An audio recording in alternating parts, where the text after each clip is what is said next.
Details have arrived. What's good, Internet? My name is attackslug, and it is that time once again to discuss some WWE 2K18, because as of this morning, the embargo for all those YouTubers and actual legitimate press outlets who went down to 2K and checked out the current build of 2K18 have all come out now. And because I seem to have a little bit of a reputation when it comes to being critical about these games every year, I thought it could be fun to sit here and discuss what has been announced as of today in 2K18. But first and foremost, I want to play this clip from the predictions video I did back in April. Now, it feels like every year they feed us the same line. This game is the most realistic and most authentic of all the WWE games. And I'm like, it's the only one? There's no other option. And here we have, in the second paragraph of this GameSpot article, it reads, and I quote, 2K claims that WWE 2K18 is the most realistic and comprehensive wrestling game to date. Like I said, they say it every year. And like I said, there's usually no competition. But this year, we get a new Fire Pro game next week. Super hype. Now then, I'm going to kind of hit the main points here and then perhaps get off into the weeds a little bit on these details. And first and foremost, your back of the box, oh my god, it's new this year. We have the maximum amount of wrestlers in the ring being increased to 8. So for the first time since the PS2 days of like just bring it, you will be able to have 4-on-4, 8-man ladder matches, etc., etc. 8 men in the ring for the Royal Rumble. Now, I will be the first person on this channel to admit when I was wrong, so watch this clip. Somehow I don't ever see them allowing us to have more than 6 wrestlers in a ring, in a match, at the same time. You're probably not going to get that traditional Survivor Series 5-on-5 matchup stuff. It's just not going to happen. You guys did it. You guys did it. I will give credit where credit is due every time, and I am excited to have 8-man matches. Now, my question is, can you have 5-man matches? Because as we know last year, the year before, all those, you had 4, you had 6, but you couldn't have 5. And we've had enough 5-pack challenges this year that I really hope that in addition to, 8, we also have 7 and 5. Let us have odd-numbered matches, please. So thankfully, this does open up more options, more gameplay options, but my concern, obviously, is that, can you imagine 8 individual players all playing online in one match from over the internet from 8 different PS4s, and the amount of potential glitches? I've already seen so many glitches in 6-man matches in, my 60 or 70 hours or whatever it is with 2K17. Obviously, the more guys you add, the more things you add, ladders, tables, etc., the more potential for glitches. So I appreciate having a back of the box, hey, here's our new feature for this year, but what I would really appreciate would be getting rid of all the bugs. And maybe they did this year,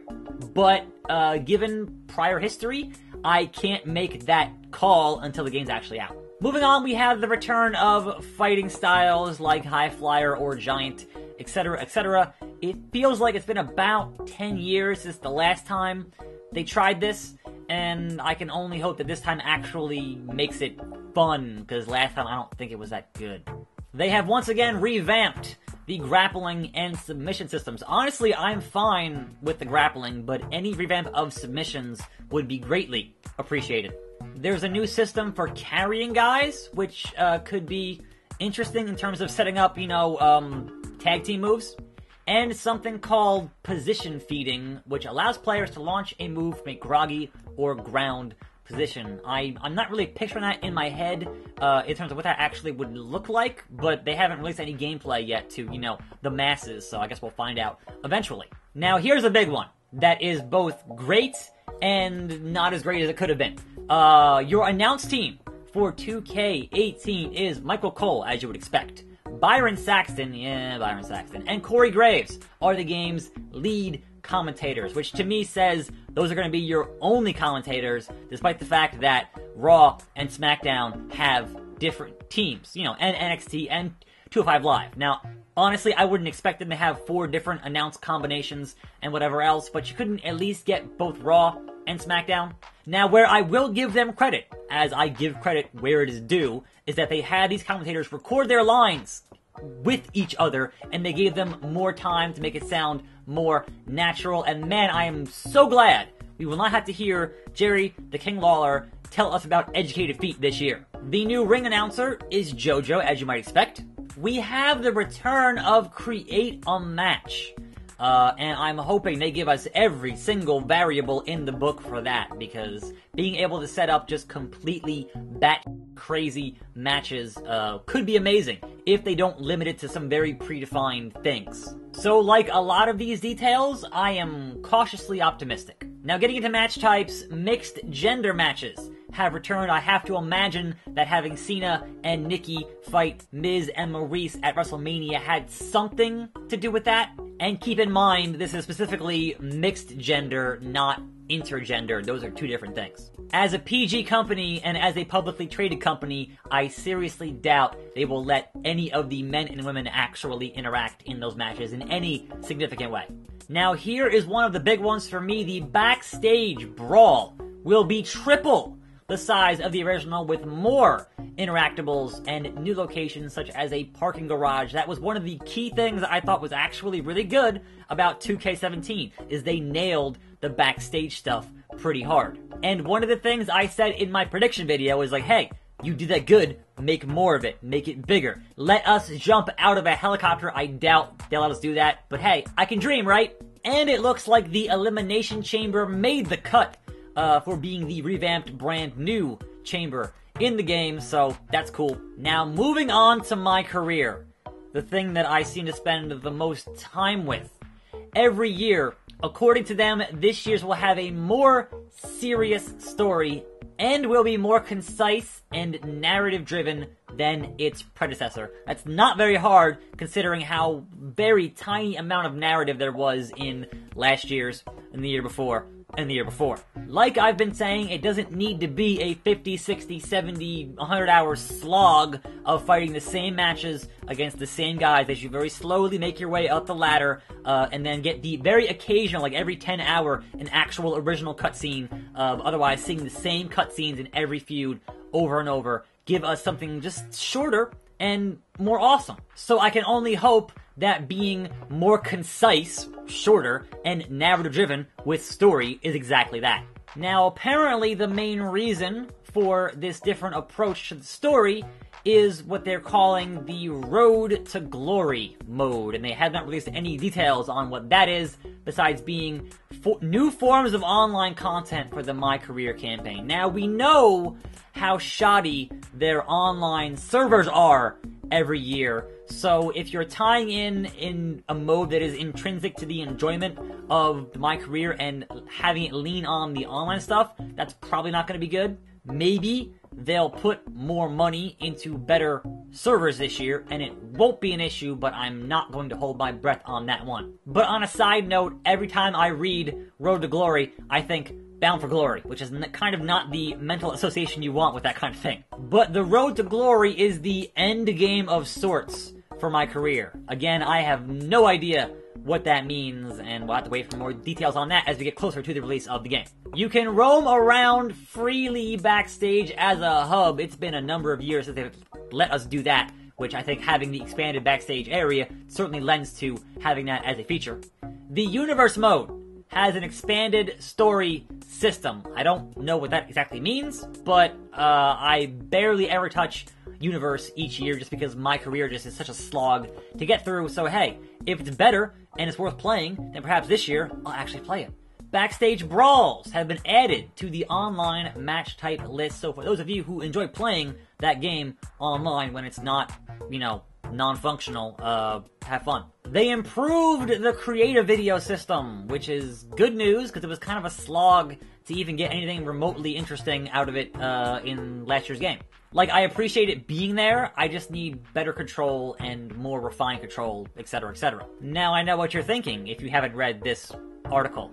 What about GM mode? Where is GM mode? Where is the return of GM mode? And the answer is, not this year, you guys. The same thing goes for create a story mode is not happening. Sorry. Next up, there is the graphics, and unlike a lot of folks, the graphics for me are kind of the last thing. Like, I want a solid, fun game to play first. I'll worry about graphics later. But from what I'm reading here, it sounds like a fairly significant upgrade to what the graphics are in this game, but at this preview event, they did not have the new character models in yet, which is a little bit concerning considering that game's out in like 3 months.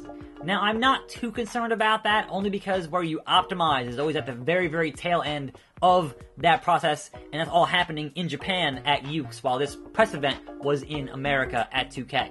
Now, one thing in last year's game I thought that had promise, but needed work, was the promo engine, and it seems like this will have that returning as the promo engine 2.0.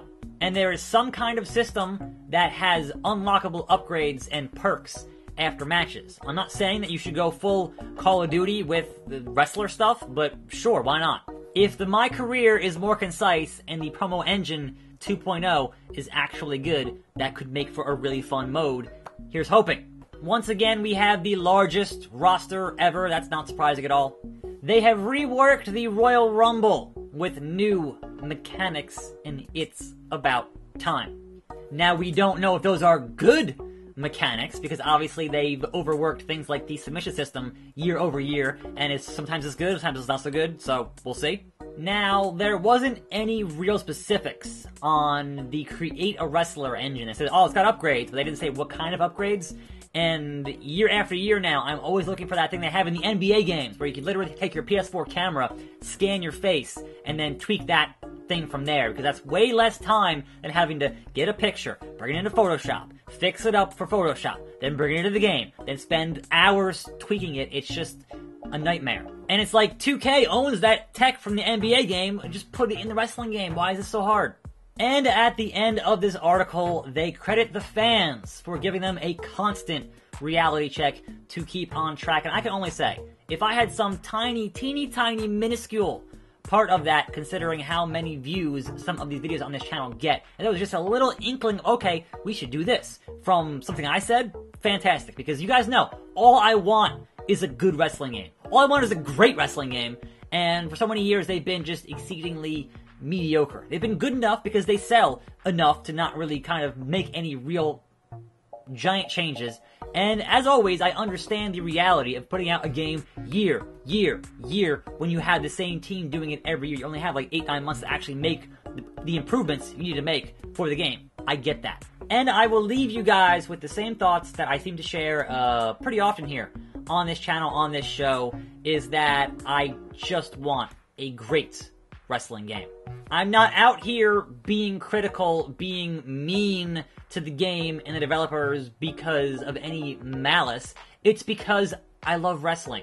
And having been a video game fan for just about as long as I've been a wrestling fan, if those two things could once again be peanut butter and jelly and be amazing, that's all I want.